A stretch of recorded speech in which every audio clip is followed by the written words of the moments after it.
If you're a heating and air conditioning technician or even a salesperson, why do you need to spend the necessary time with a client and putting in the effort? And why does it matter? This is a fantastic question. I'm Scott Bell, coming to you live for HVAC Technician Sales Secrets on a perfect day to talk about sales and business and a fantastic day to talk about you. I'm coming to you live from the Sacramento Delta. This video is powered by sellingtechnicians.com. All right, so it's very odd to me that salespeople will spend more time complaining about how they lost a deal to the client than spending the time that they had with the client putting together a proposal or reaching out and getting what's done.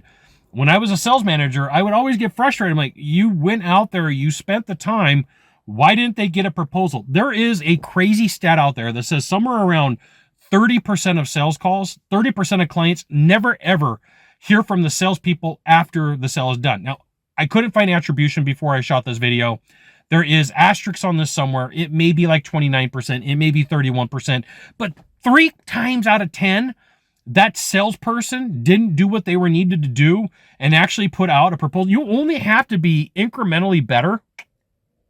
You only have to be incrementally better than your competition to close more deals. And if most of the people around you in your neighborhood, in your industry, in your service aren't giving proposals, you just have to get them one. Right? So I was always a fan of, let's do it right now. I'm here at your house. Let's do it right now. I'm at your table. Let me email it to you. Let's sit right. Let's get this. Let's get through this. Let me get you a DocuSign as we speak. And it was amazing. I would do follow-ups. I'd text people. I'd be like, hey, where are we at? They're like, hey, funny you mentioned that. I didn't hear from the other 2 people. Can you resend me the DocuSign? I can't find it. Boom, DocuSign sold. Hey, Scott, I can't find the documentation because nobody else came out, but I can't find the paperwork. Can you come by and sign paperwork with me? Absolutely. What you need to know is your competition is freaking lazy. And because they are, you have an advantage. You only have to get the documentation to the client instead of calling and complaining. I've got a story for you, but before we get there, you should absolutely join my publication, HVACTechSecrets.com. I'll give you the goods, not in the Facebook group, not in the YouTube channel, which means private coaching, private training, discounted coaching, discounted training. It's an email publication. And occasionally, hi, my name's Scott. I try to sell you stuff, right? It is what it is. I'm a salesperson. So shout out to a good salesperson that I know that recently had a conversation with me that told me this story and gave me proof. So I know that it happened. So salesperson goes out to a sales call, gives a presentation, talks to the homeowner, talks to the potential client. Client says, hey, I'm still getting bids. I'm still talking to other people. Salesperson says, fine, do it whatever way you want. I'll be in contact with you.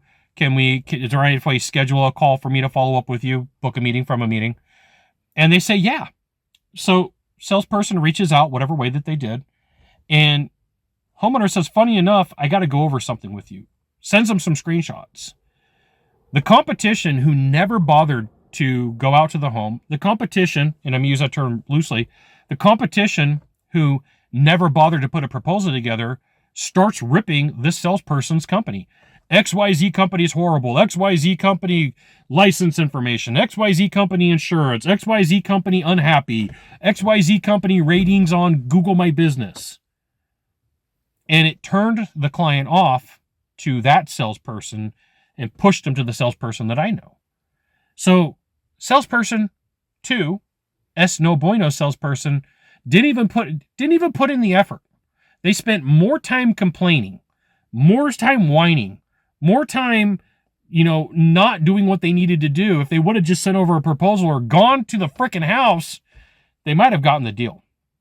So where focus goes, energy flows. And this can happen when you're trying to sell things just as much as when it comes to follow-up. And you only have to be incrementally better than the people that you sell against. And I'm going to tell you, that gate is not high to jump over. That fence is not high to jump over. People are like, my competition is good. I'm going to share something with you. I've been inside of a lot of companies. They're not. A lot of people are just discounters. They're not salespeople. They're order takers. They're discounters. And the people that you are up against are the closers. You're after about 4% of the sales world. The top 20% of the people sign and close most of the stuff. The top 4% are the people who are the closers. And the top 0.8 are the deal makers that will take your lunch. So if you're spending more time whining and complaining than doing follow-up, if you're spending more time whining and complaining than getting out proposals, you are in the wrong business, my friend. You got one of three things to do from here. Just one of three. Find the subscribe button, click on it. Every time I send out a video, you'll get an update. 2, hit follow. 3, share this video with a friend. We'll see you soon. Thanks for watching.